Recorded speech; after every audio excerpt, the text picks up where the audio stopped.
Здравейте! Днес ще ви покажа няколко дихателни упражнения, които може да започнете да правите и непосредствено след раждане. Първото, лягаме на земята, на килимче. На килимчето си лягаме, поставяме двете ръце, едната в долната част на корема, а другата в горната и си поемаме дълбоко въздух. Тук внимаваме да не оставяме място между кръста и земята. Пълним корема с въздух и издишаме бавно, като леко напрягаме корема при издишането. Отново вдишваме.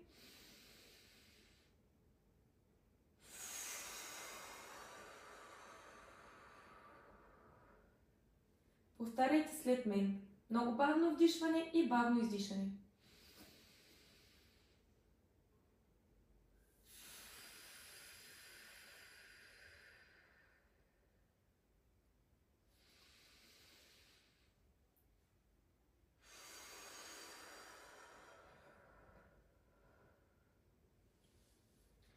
От тук хващаме с две ръце таза.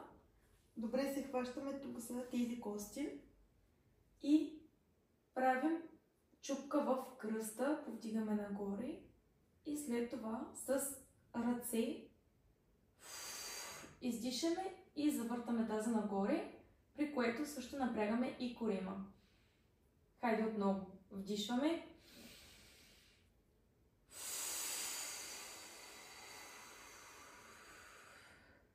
Издишаме и в крайната позиция напрягаме корема. Отново вдишваме много бавно.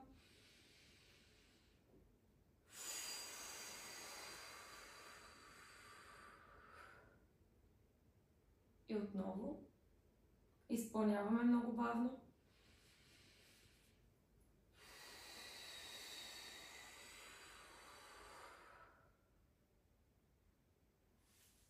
Страхотно. За следващото упражнение се завъртаме на една страна. За тези, които са раждали с секцио, упражненията, които са на една страна, може да ги отложите за около 2 седмици след раждането. Коленете ги присвиваме по-близко към себе си и едната ръка лежи под главата, с втората си придържаме ребрата. И сега вдишваме. Повдигане се реброто, много дълбоко вдишване, повдигаме и коляното едновременно и след това бавно издишаме.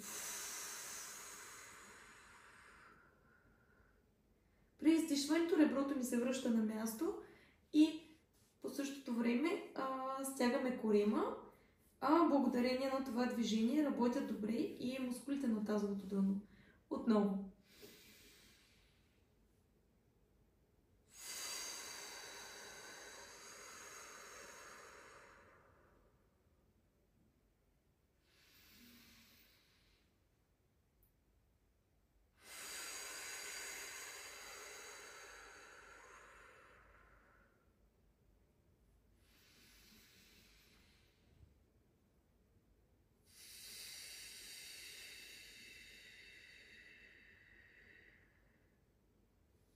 Страхотно.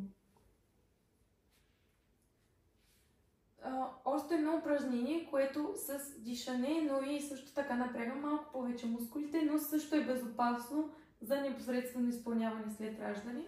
Това е повдигането на дупето в мост.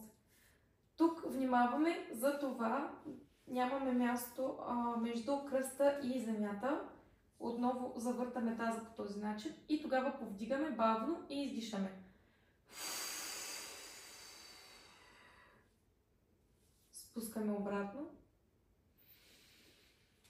Вдишваме. Издишаме. Внимаваме да не изпъчваме нагоре, а до равно положение на тялото. Издишаме, при което стягаме корема. Връщаме бавно надолу. И отново. Дишаме. Издишаме. Може да задържате по няколко секунди при желание. И отново.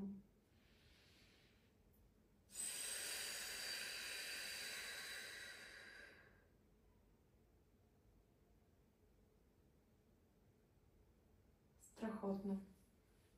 Сега се обръщаме с лице надолу.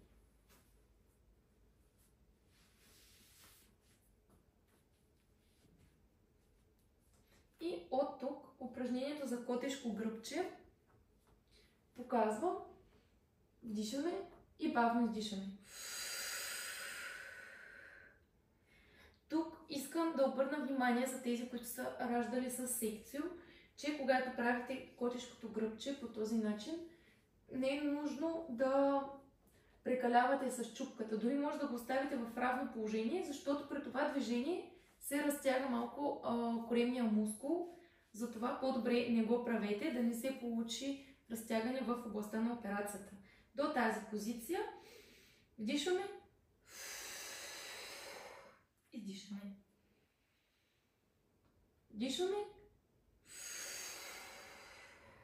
издишваме.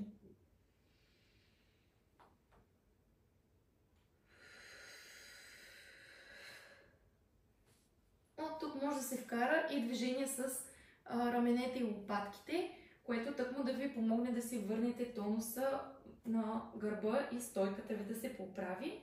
Е спускане надолу на лопатките, докато те двете се сблъскат. Вдишване, повдигане и издишване, стягаме корема.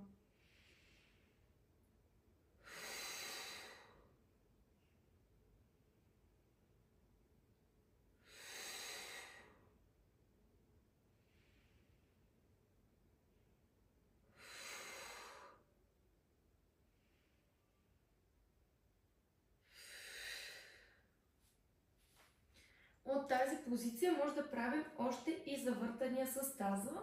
Това раздвижва тазобедрената става и ще ви помогне за възстановяването и на тазовото дъно, и за това да не задържате вода в организма си, тъй като след раждане